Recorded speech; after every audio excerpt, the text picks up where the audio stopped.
Notes from the Upper West Side, a novel by Dan Wrench.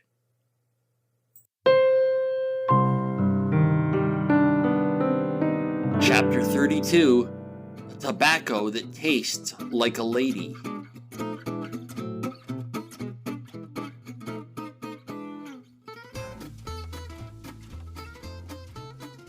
It turned out that Roz, the assistant director's day job, was working up at Whispers' tobacco shop with a bunch of other chicks who, I think, were all somewhere on the proclivity continuum between bisexual and dyke.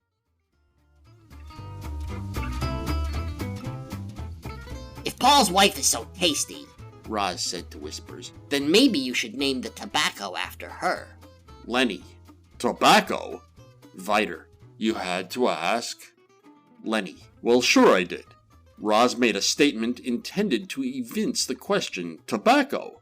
Or what tobacco? Isn't that right, Roz? Roz. Yep. Lenny. So what is it? Roz. It's a tobacco that tastes like snatch.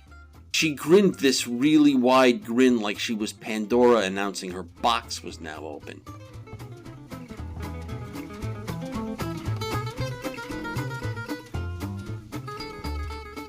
Everybody laughed because, of course, they thought it was a joke. No shit, She said. exactly like snatch. You gotta be blowin' kidding me, Bang said. Do you have some? Not on me, said Whispers. Suddenly he looked a little shy. What I want to know, Viter said, is how did you get that tobacco to taste like vagina, and it better not be the way I think? All I did was mix up a new blend of tobacco from some of my favorite leaves, mixed in with a new leaf that comes in a tin marked Ciao Bella. And this new mixture tastes like pink? Asked one of the dancing strippers. I thought it was my imagination when I first lit up, Bobby said, but I gave some to Mondi and she said, yup, tastes like a lady. You're shitting me. Mondi McDade said a lady? I asked. I bet she said cunt, Said Roz. It sure tastes like cunt, said Viter. That is some of the cuntingest tobacco I've ever tasted. Suddenly, everyone in the room, male and female, had to have some. Well, a couple of the ladies begged off, and let's face it, I don't smoke a pipe, but if I did, I don't know. Cunt, I ain't into that shit. said Mallory.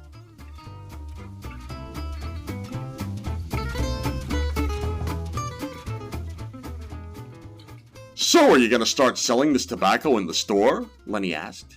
Yup, and the girls up there think it would be a good idea to market it on the internet, starting with Twitter and Facebook. So what are you calling it? I asked. Good question, he said. We got some candidates. He hates my name, what I want to call it, Said Roz. Parp. And that is... Roz. I'll tell if Bobby lets me. Whispers just hung his head and shook it like, how is he going to stop the inevitable? Roz. I want to call it camel tobacco. Big smile. Some giggles from the gang. I don't believe it. Said Mallory. Then she belly laughed. Yeah, that sucks, said Lenny. There is no way it goes out with camel tobacco on the label, Bobby said evenly. What's wrong with just plain old cunt-bacco? I asked. Yeah, Said Bang. cunt-bacco. Get me a jar of that cunt-backer, coach, and I'll pitch me up another 3 innings. What?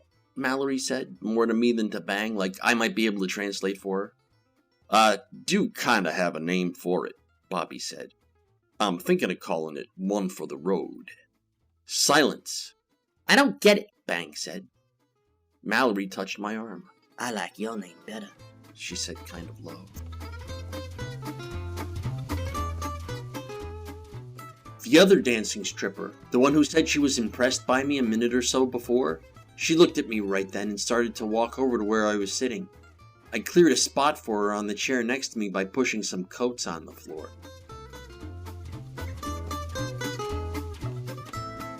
The girl, Cynthia, put her pretty ass in the chair and just sort of sat there in her tiny pink lycra hot pants. Then she giggled. I gig-cackled. My cock lurched. By the time I was able to tune back in, they were onto the subject of how One for the Road, the tobacco that tastes like cunt, raised the inevitable question of whether or not it's possible to eat cunt while the owner of said cunt is driving an automobile. How is that the inevitable question? Vider asked. You've brought together the taste of cunt and the image of roadway travel, said Bang. I think that most people are going to wonder how you'll enjoy that taste in a car. By lighting up the tobacco, Roz said. I don't think it raises that image at all, said Parp. I think it conjures the importance of that one last taste of cunt before you hit the road. Yup, Vider said. If you ask a bartender for one more for the road, you don't mean you're going to drink it in your car. Good point, Bang said. Good point. Nevertheless, we're all just hanging here, so I'm asking. How would you, even if it's passable, eat out a woman while she's driving a car? I don't think it would be that hard, I said. You could get her to scooch down in the seat, then you bend over and perform a facial probe. Yeah, said Cynthia. Mallory kind of looked at Cynthia, then got up and walked away. New girl wins, I thought. So you're assuming her pants are off at the start of the drive? Asked Vider. Sounds a little risky, Lenny said. She'd have to have her pants off for the full ride. Maybe not, I said. Maybe she's wearing a short skirt and no underpants. So they'd have to be planning this from the beginning of the trip. It can't be spontaneous then. Okay, I said. Let's say the underpants are on. She could get the urge, pull over, take them off, get back in the car, come, pull over, and put them back on. Nah, Parp said. That reeks goofy. I like it, Cynthia laughed. If she's pulling over to take her pants off so you can eat her, why don't you just stay pulled over and eat her on the back seat? Parp asked. Maybe, I don't know, she likes the danger. Then, because I'm playing cunt licker's advocate, the conversation gets around to Junior's cunt. Ever do that with Junior? Parp asked. I love that you call your wife Junior, Bang said. What, is her mother named Corinne too? Nope, said Parp. She was named after her mother's close friend who was such a good philatrix that a year after Junior was born, her father dumped her to marry Corinne Sr. Huh? Asked Bang.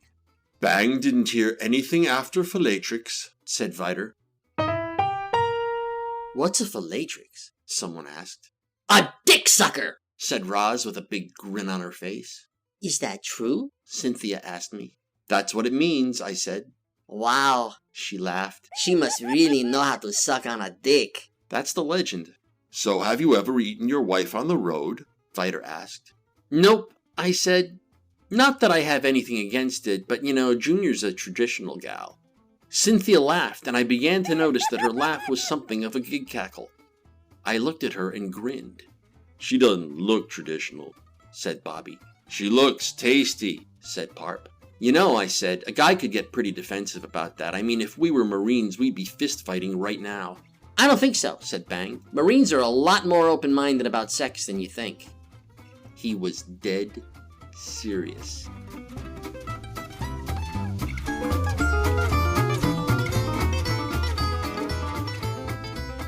Then they started talking about Marines, and I started thinking about a way to get out of there with Cynthia. Gotta be moseying, I said to her kind of low. Nobody heard but her. I stretched back, then leaned forward with deliberation. Out of the corner of my eye, I could see she was moving to get her stuff together. Oh yeah, the fuck was on. Leavin'? Parp asked when I stood up. Gotta mosey on home and see the boys, I said. And your tasty wife, said Bang. I looked at Parp. See what you started? I turned for the door, which was behind me and through a vestibule. On my way out, I could hear the conversation make a turn, for the stupid. Did Oscar Wilde write Kind Hearts and Coronets? Bang asked. Oscar Wilde died in 1900, Vider said. He predates the cinema. He was pretty young, though. When he died, he was 46. So if he'd lived to, say, age 70, he could have written silent film scenarios, Bang said. Whispers guffawed and clapped his hands slowly. If there's a Hale and Oscar Wilde is in it, I'm sure they have him writing silent films, he said. Then a voice I didn't recognize said, There is nothing so spoken as the vulgar word.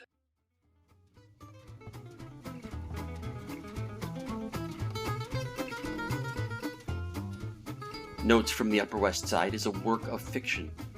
The people depicted in this work do not exist. Notes from the Upper West Side, copyright 2013 to 2016 by Dan Wrench.